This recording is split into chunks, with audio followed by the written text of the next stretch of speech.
자, 의원님 30일 만에 취임 30일 만에 이재명 대통령이 이제 기자회견을 하는데 네. 자, 어떤 얘기가 좀 나오고 어떻게 좀 기대하시는지? 일단 30일밖에 안 됐어요. 되게 오래된 것 같은데. 아니 그동안 많은 일이 있어갖고 네. 30일은 그냥 뭐 꽤 여러 달 된 것 같은 느낌이에요. 느낌은. 일을 너무 많이 해가지고 네. 윤석열 시간과 비교해 보면 네. 3년간 것 같기도 하고. 아니 변화가 많았잖아요. 예. 그리고 이제 오늘 상법 개정안도 통과되게 된다고 합니다만, 예. 뭐 약간 약간 약간 뭐 미흡한 조금, 점도 있어요. 네. 이제 합의 처리를 하다 보니까 그렇게 됐는데, 네. 뿐만 아니라 많은 변화가 지금 생겨나고 있어서 네.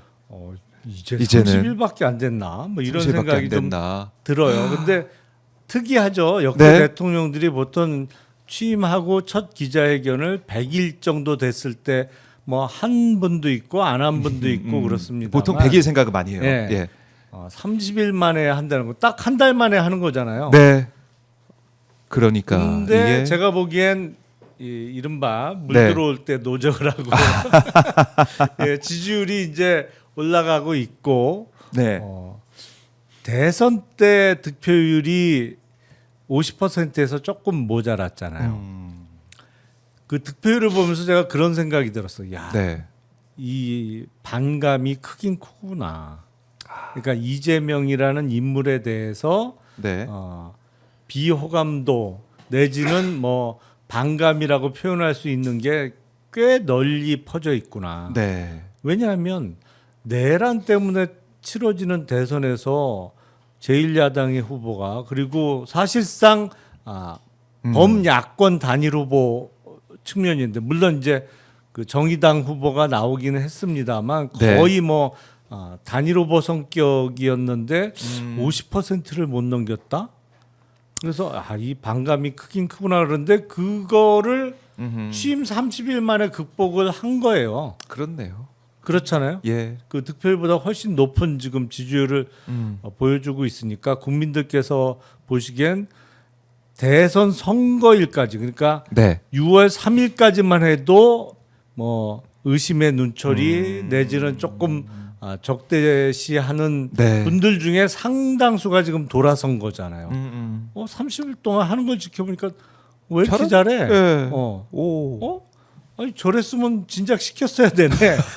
라는 이제 생각을 갖기 시작한 분들이 많아진 것인데 그게 여러 가지 그 업무에 있어서의 능숙함도 있습니다만 또 네. 하나의 모습이 소통 능력이 큰 작용을 했다고 보이거든요. 네. 특히 광주에서 벌어졌던 타운홀 미팅 관련해서는 역대 어느 대통령도 보여주지 못했던 소통 능력을 보여줬단 말이에요. 그리고 기본적으로 어떤 질문이나 어떤 돌발적 상황에도 자신이 있어야만 그런 행사가 가능하거든요. 그럼요.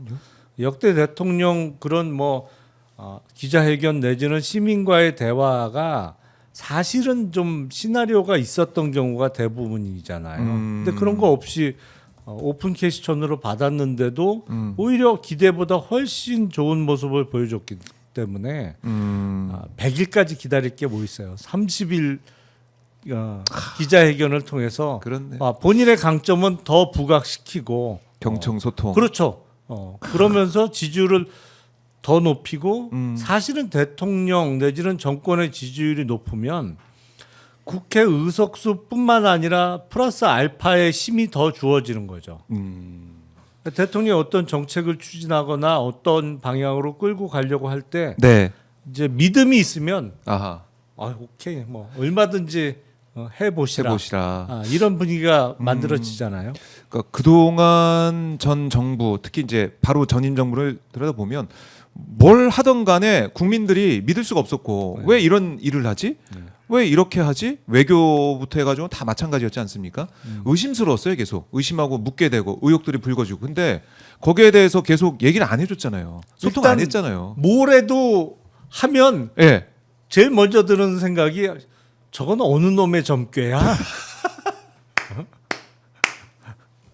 또 어느 무속인이 뭐라고 얘기를 한 거야 도대체. 그런 생각부터 들었으니까. 그렇네.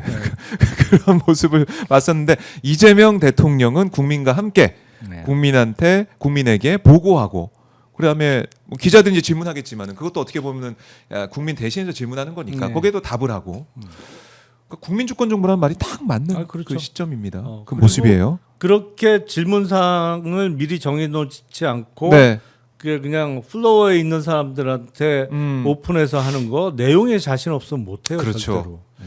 그러니까 윤석열 기자회견 우리가 돌이켜 보면은 이제 대변인이 지목은 했지만 대변인이 지목한다는 건 뭐냐면 대변인이 잘 아는 기자들 왠지 센 질문 안 할 것 같아 그런 기자 지목하는 거 아니겠습니까 사실은 그렇죠. 그런 모습 우리가 많이 봤었는데 오늘 타운홀 미팅 정말 소통의 자리 국민과 함께하는 자리가 될 것 같다 이렇게 보시면 되겠습니다.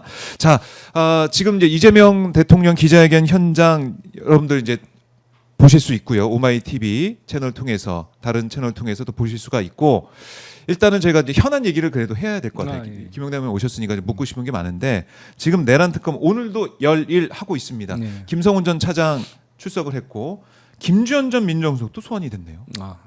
지금 속보가 들어왔습니다. 아니 이게 동시다발적으로 막 불러서 하고 있는데 이게 어떻게 수사를 하고 있는 거예요 지금 이게? 아니 사실은 예?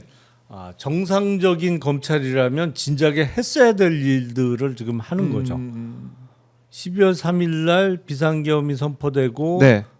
바로 새벽 1시에 해제되고 나서 이제 이른바 실패한 친위 구테타인 것이잖아요. 네. 그렇다면 직후에 이런 조사가 이루어졌어야 되죠. 근데 미뤘던 숙제를 이제 거의 반년도 훨씬 지나서 특검이 하고 있는 상황인데 민정수석을 비롯한 당시 대통령실의 고위 참모들이 수사 네. 대상이 안 될 수가 없죠.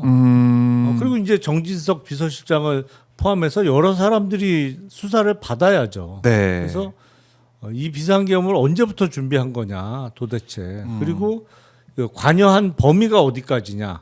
그리고 비상계엄이 실패로 돌아간 이후에 그 다음에 어떻게 어떤 그 작전을 짰느냐. 그리고 이상한 방식으로 구속 취소 결정이 정말 지기현 판사 독단적인 결정이냐. 그리고 즉시한 거 포기한 심우정 총장은 뭐냐 도대체. 그렇죠. 조사할 게 조사할 많아요. 게 많네요. 지금. 이 자체가 그동안 이제 검찰에서 조사를 한다고 했지만은 사실 제대로 된 조사, 그러니까 검찰을 조사하는 건 검찰도 못 하는 거 아니겠습니까? 제대로 조사가 안 됐죠. 안 된 거죠.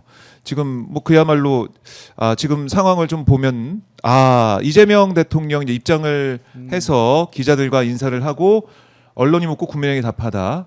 이 타운홀 미팅 첫 기자회견 현장 영빈관에서 영빈관이네요. 청와대 영빈관에서 예. 진행을 합니다. 자 이렇게 온라인을 통해서도 질문을 받는데요. 저희가 이 생중계 이재명 대통령 이 생중계 기자회견 생중계 이제 다른 채널로 또 나가고 있습니다. 나가고 그걸 통해서 또 실시간으로 보실 수가 있고요. 저희는 현안에 대해서 말씀을 좀 나누면서 속보가 들어온 대로 거기에 대해 또 예. 바로바로 즉시 분석을 해드리도록 하겠습니다. 즉시 분석 모드로 가도록 하겠습니다. 자, 좀 뭔가 감회가 새롭다고 해야 되나요? 뭐 여러 가지 생각을 하게 되네요. 이 모습을 아니 보면서. 모든 물적 기반 시설이 다 청와대에 돼 있는데 네. 왜 용산으로 옮긴 거예요 도대체? 그렇네. 이 사이즈 자체도 딱 네. 보니까 그 좁은 그 용산 브리핑룸 거기서 하는 그러니까요. 것과 또 다르네요. 그렇네 말입니다. 강유정 진짜 대변인입니다. 이른바 그만 3년 동안 뻘짓한 거 생각하면 아니 그렇네. 멀쩡한 청와대 놔두고 왜 그렇네. 저 합참 쫓아내고 글로 들어가서 들어가고는 좁은 데 들어가서 뭐 하는 것이냐. 자, 우리 임유진님께서 설렌다 이렇게 말씀하고 계시고 검찰 개혁다고 언론 개혁다자 이런 말씀도 미미님이 주고 계시고 많은 분들께서 여러 가지 개혁 과제도 말씀을 하고 계십니다. 대통령의 30일 기자들 표정도 지금 나오고 있는데 좀 네. 뭐 긴장한 기자들도 좀 그러게요. 있는 것 같기도 하고 긴장들을 좀 네. 한 거로 보이네요. 네, 기자들의 이 모습도 질의하는 질문하는 모습도 뭐 그동안 나온 경우도 있었지만은 이렇게 앉아 있는 모습도 볼 수 있다는 거 새롭게 느껴집니다. 자, 저희가 지금 이재명 대통령 네. 첫 기자회견 모두 발언은 듣고 왔는데요. 저희가 지금 기자 질의응답은 다른 채널로 또 저희가 네, 실시간으로 가고 있습니다. 그거 같이 보실 수가 있고요. 저희는 김용남 의원님 오셨으니까 그래도 모두 발언 좀 정리를 해보고 현안 분석을 좀 더 이어가 보도록 하겠습니다. 자, 모두 발언 들으면서 저는 민생에 어쨌든 제일 큰 방점이 찍혀 있고 그렇죠. 우리 대한민국의 어떻게 보면 지금까지 구조적으로 네. 어떻게 보면 좀 안 좋았던 부분, 특히 자본시장 관련해서도 그것도 강조를 했고 권력기관 개혁 얘기도 했는데요. 어떻게 들으셨습니까? 우선 이재명 대통령은 기회가 있을 때마다 자본시장 선진화 요 내용은 역시, 빠진 예. 적이 없어요. 항상. 그런데요. 예. 그리고 코스피 5천 뭐 수치로 제시하는 목표이기 때문에 이건 약속을 지켰냐 못 지켰냐를 어떻게 달리 둘러댈 방법도 없어요. 이건 숫자로 나타나기 때문에. 그런데요. 예. 5천. 그래서 그 부분은 대단히 항상 마음속에 갖고 있고 네. 다시 한번 본인의 의지를 확인시켜 주는 거를 매번 하고 있는 상황이고 그리고 초반에 언급됐던 이른바 기술 주도 성장 네. 뭐 대표적인 게 AI고 지금 에너지 관련해서도 있습니다만 AI는 사실은 이른바 챗 GPT가 나오고 나서 그게 충격을 크게 주고 나서 몇 년 동안 우리나라가 한 게 없어요. 그러니까 윤석열 정부에서 완전히 손 놓고 있었어. 그러니까 개념이 없어서 네. 한 게 없고 다만 개별 기업에서 네. 하긴 했죠. 음. 그러니까 그래서 LG의 엑사원도 나온 거고 네. 네이버도 뭐 하이퍼 클로바 뭐 이런 게 한 건데 문제는 그 전체적인 방향을 잡아주고 그림을 그려줘야 할 정부가 네. 손 놓고 있다 보니까 개별 기업 단위에서 하는 게 한계가 있었어요. 예를 들어서 그런 거예요. 한 2주일 됐나요? 한 열흘 전에 그 SK하고 아마존하고 같이 울산에 그 데이터 센터 이제 착공을 했잖아요. 거기에 GPU가 7만 장 들어간다는 건데 예. 그게 여태까지 지금까지 우리나라가 여러 기업 연구기관에서 확보했던 GPU 총합보다 그게 많아요. 그럼 되게 어마어마한 7만 장. 양이네요. 예. 그런데 문제는 뭐냐면 예. GPU 7만 장이라는 게 미국 거대 기업 같으면 네. 한 기업에서 갖고 있는 게 그거보다 많아요. 그래요? 네. 그게 뭐 마이크로소프트가 됐던 예. 뭐 어디가 됐던 웬만한데 기업 하나가 그거보다 많이 갖고 있어요 이미. 네. 10만 장 이상 갖고 있는 기업들이 꽤 여러 개 있으니까. 근데 우리는 그 기업에서 조금 갖고 있고 워낙 비싸요. 근데 그게 그 전에 블랙웰 이런 것도 그 한 장에 5만 불이 넘었으니까 지금은 신제품 나오면서 더 비싸졌지만 그러다 보니까 고려대학교에 2장, 아이고. 서울대는 한 장도 없었고 뭐 이런 식이었단 말이에요. 그러니까 지금 밀린 숙제가 너무 많아요. 네. 이걸 그래서 이재명 대통령이 이 기술 분야에 있어서 우리가 그동안 뒤처졌던 부분을 지금 다시 속도를 내기 위해서 강조하고 있는 것이고 역시 최근에 그 부동산 시장 안정화 관련한 언급도 있었습니다. 근데 이제 앞으로 국무회의에 공기업들도 들어오라고 했잖아요. 네. 그 대표적인 그 참석 대상자가 LH예요. 집중 관리 네, 되는 겁니다. 집중 관리 이제. 대상이 된 예. 거예요. 아유. 그러니까 며칠 전에 대출 규제라는 이제 빨리 쓸 수 있는 카드가 하나 나왔습니다만 그거는 제가 보기에는 이른바 약발은 예. 몇 달 정도 갈 거예요. 근데 그게 좀 강력하고 좀 정말 빠르게 나온 대책이라서 강력하죠. 시장에서는 반응을 좀 보이는 거죠. 그렇죠. 예? 그러니까 당장 몇 달 동안은 집값이 올라가기는 쉽지 않을 겁니다. 네. 근데 문제가 그러다 보니까 지금 입주를 준비해야 되는 사람들은 조금 난감한 상황이 됐어요. 그러니까 대출 규제만 갖고 네. 밀어붙이면 우회 통로가 반드시 나옵니다. 또 제가 늘 드리는 말씀입니다만 정부에게 정책이 있다고 하면 시장에는 대책이 있어요. 그러니까 거기에 대응하는 그거 하나는 몇 달은 버틸 수 있습니다만 네. 몇 년은 못 버텨요. 그러니까 그야말로 공급 사이드를 포함한 종합적인 대책이 있어야 되는 것이죠. 네. 그걸 앞으로 이제 준비해서 나오지 않을까 싶고 네. 그 아무래도 아파트 값도 그렇습니다만 생활 물가가 또 꿈틀거리잖아요. 근데 너무 비싸죠. 지금 이재명 대통령이 30일 동안 여러 좋은 모습을 많이 보여줬습니다만 물가가 많이 오르면요. 집권 세력이 좋은 평가 받기가 거의 불가능합니다.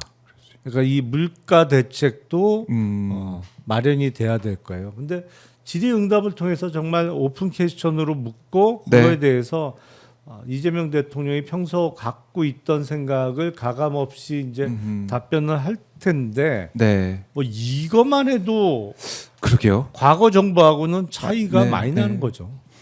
그러니까 뭐 코리아 디스카운트를 프리미엄으로 바꾸겠다라는 그런 말씀. 언급은 항상 하세요. 네.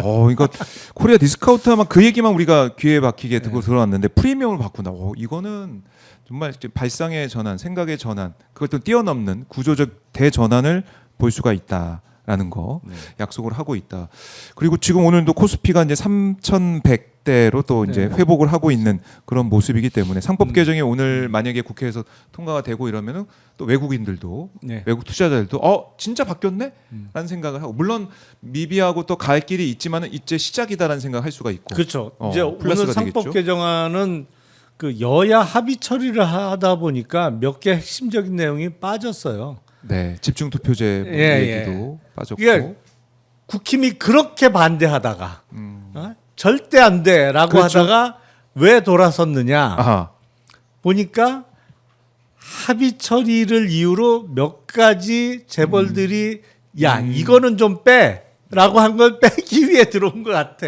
거의 그 생각이 들 정도로 예. 아니 그리고 이러면 그 전에 결사 반대했던 명분이 다 사라지는 거잖아요. 그렇죠. 큰일 난다며. 그 망한다며.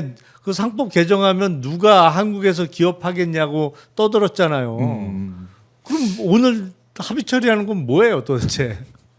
가장 앞뒤가 안 맞는 모습을 이렇게 국민의힘의 의정 활동이나 이 정책 과정을 보면은 볼 수가 있는데요. 자, 지금 민생 경제 관련 이제 질문이 이어지고 있고 뭐 주 4.5일제 얘기도 있었고 한반도 이제 평화 관련된 얘기, 그다음에 이제 민생 지원금 관련 얘기까지 쭉 이제 나오고 있습니다. 김용남 의원과 함께 이 현장을 함께 지켜보고 있는데 함께 보고 있었는데 어떠셨습니까? 한번 정리해 볼까요? 뭐 우선은 그 짧은 답변 아니 짧은 질문, 질문? 긴 답변. 그러니까 이재명 대통령께서 하고 싶은 말씀이 예. 많아서 답변이 좀 길어요. 네. 뭐 물론 충실하게 답변, 충실하게 하는 비유도 취지라고 열심히 써서 보이는데 예. 약간 그 질문 몇 개 소화를 할 수 있을까라는 걱정이 좀 됩니다. 그 너무 부분. 자세하게 네. 그 답변을 하다 보니까 이러다 질문 10개도 소화 못 하겠는데 이런 생각이 좀 들어요. 그러니까 그만큼 세세하게 국민들을 네. 설득하기 위한 특히 앞에 뭐 인사 문제 여기에 대해서 질문이 있었을 때는 네. 여러 가지 또 비유를 써가면서 충실히 답변한 예. 모습이었습니다. 한 가지 색깔만 뭐 고집할 수 없는 거고 그리고 야당이 뭐 볼 때는 미흡한 부분이 있겠지만 어쨌든 뭐 일할 수 있는 그 기회를 달라 그런 취지 얘기도 있었고 지금 뭐 이제 지원에 대해서도 계속 얘기를 좀 하고 있는데 지원 대책에서 얘기를 좀 하고 있는데 자, 예, 지금 뭐 이 답변 저희가 또 다른 채널 통해서 지금 나가고 있기 때문에 김용남 의원 또 말씀을 그럼 전체적으로 얘기를 좀 들어보고 마무리 좀 해야 될 것 같습니다. 자, 일단은 오늘 이 현장 자체 영민관을 보면서도 힐링이 되는 느낌이 들고 이게 시원시원하게 넓은 공간에서 또 기자회견 하다 보니까 이 자체가 그렇죠. 아니 그러니까 대통령의 직무실은 저기 있어야 되는 거죠. 그거 다시 한번 확인할 수가 있습니다. 여기 있어야 되고 오늘도 이제 붉은색, 이제 푸른색, 네. 파란색 넥타이 통합을 상징하는 넥타이를 하고 이재명 대통령 이 현장에 좀 와 있는데요. 그러니까 야당을 설득하고 아까 북한 얘기도 나왔지만은 설득을 통해서 우리가 가야 될 목표를 향해서 뚜벅뚜벅 가겠다. 그걸 강조했던 것 같기도 해요. 그렇죠. 네. 그리고 여야 합의로 법안이 처리되는 게 정말 오랜만 아닌가요? 아 이번에 예. 상법 개정안 같은 상법 경우 개정안 어쨌든 뭐 일부 좀 핵심적인 내용이 빠진 거는 아쉽습니다만 네. 그래도 여야 합의 처리라는 의미가 있는 거고 이제 국민의힘이 결사 반대할 명분은 없어졌잖아요. 그렇죠. 예를 들어서 이번에 빠지게 된 집중 투표제라든지 뭐 제가 보기엔 그 다음 그 집중 투표제보다도 증시에 있어서 그 직접적인 효과가 더 큰 거는 네. 자사주 소각을 의무화하는 건데 이거를 결사 반대하기 어려울 거예요. 근데 원래는 사실은 자사주는요 네. 소각의 목적으로 취득할 수 있었습니다. 우리 상법에. 이게 언제 바뀌었냐면 이명박 정부 때 바뀌었어요. 네. 그래서 사더라도 그냥 소각 안 하고 계속 갖고 있을 수 있도록 그때 바뀐 거예요. 원래는 소각이 원칙이었던 게 원래의 내용입니다. 그게 어떻게 보면 계약이 됐던 거군요. 그렇죠. 사실상은 네. 그걸 바로 잡겠다. 네. 뭐 그것도 그러니까 중요하고. 그게 이상한 게 아니에요, 사실은. 네. 아니, 물론 법적으로 의무화하지 않은 나라들도 있어요. 하지만 법적으로 규정상은 안 돼 있더라도 네. 자사주는 의뢰의 취득하면 소각해서 없애는 게 그냥 상식이에요. 그런 나라들은. 그러게 말이죠. 네. 근데 우리는 그게 법을 바꿔 놓으니까 네. 야, 자사주 사갖고 계속 들고 있어도 돼. 내지는 여차하면 경영권 방어 수단으로 써도 돼. 아니 자사주 소각을 의무화하면 네. 경영권 방어를 어떻게 하냐? 아니 어느 나라가 자사주를 경영권 방어 수단으로 써요. 그렇게 말이죠. 거꾸로. 그게 말이 안 되는 예. 거거든 그게. 그래서 그걸 이제 바꿔내야 되고 이재명 대통령도 지금 잘 돼간다 싶은 건 주식시장이다 이렇게도 언급을 하면서 눈에 띄게 상승하고 있는 이 부분을 얘기를 하고 있습니다. 아마 국민들도 같은 마음일 것 같고 3,100을 이거는 뭐, 넘어섰으니까 헌이 안 통하는 부분이죠. 이건 뭐 숫자로 나타나는데. 숫자로 나타나니까. 그리고 인사 관련해서도 한쪽만 쓰면 끝없는 전쟁이다. 차이는 시너지의 원천이다. 뭐 이렇게 얘기를 하면서 인사에 대해서도 뭐 이 여러 가지 뭐 비판하는 언론도 있고 야당의 목소리도 있지만 한쪽만 쓰고 가는 게 아니라 최고를 최대한 고쳐서 할 수 있다면 최대한 고쳐 써야 되고 한쪽만 쓰면 전쟁이 일어나니까 그런 또 원칙도 얘기를 했습니다. 아마 그런 지금 기준으로 이루어지고 가겠죠. 있는 인사는 네, 탕평 인사예요. 탕평 인사다. 사실은. 그리고 물론 대통령이 되면 쓸 네. 수 있는 인재풀이 넓어지죠. 그렇죠. 하지만 그럼에도 불구하고 국가 차원의 인재 총합은 제한이 있어요. 그 안에서 이것 빼고 저것 빼고 그러다 보면 정말 얼마 쓸 수 있는 사람의 후보군이 너무 적어지는 거예요. 네. 그래서 정말 결정적인 하자가 없다면 그리고 그전 정권에서 적극적으로 나쁜 짓에 가담한 사람이 아니라면 일할 수 있는 기회를 줘야 된다고 저는 생각해요. 네. 그런 기회. 정말 이 실용 정부라는 뭐 수식어도 있고 네. 일을 잘하기 위해서는 뭐 이게 색깔 차이가 무슨 의미가 있느냐. 일 잘하면 되지. 이렇게도 이제 볼 수가 있는 것이고 인재가 또 많다고 했는데 또 이제 김용남 전 의원도 여기 이 자리에 계시고 언급을 또 해드려야지. 감사한 말씀이고 그런 거죠. 네. 흔히 얘기하기 그 공무원은 영원히 없다고 하잖아요. 근데 아까 그 비유를 든 거예요. 네. 로버트 태권브이. 아 그게 그 얘기예요. 사실 거기에 누가 철수가 타느냐 영희가 영희가 타느냐 뭐에 따라 달라지는 거다 이거는. 그렇네. 그 얘기가 그 얘기죠. 아하. 그래서 지금 어떻게 보면 대한민국의 리더십이 이렇게 이재명 대통령으로 바뀌어 있기 때문에 공직자들도 더 긴장해서 열심히 일을 할 거고 정말 실용적으로 더 잘해낼 거다 이런 생각. 그리고 다른 뭐 이른바 전 정부에 있었던 사람들도 어떻게 보면 더 일을 잘할 사람이 있다. 발탁해서 쓰는 거다. 다시 한번 강조를 했습니다. 일단 예. 송미령 장관 유임 이후에 국무회의 분위기가 달라졌다는 거잖아요. 혹시 나도? 그러니까 이씨 처음부터 열심히 했어야 되는데. 그럴 수 있겠네요.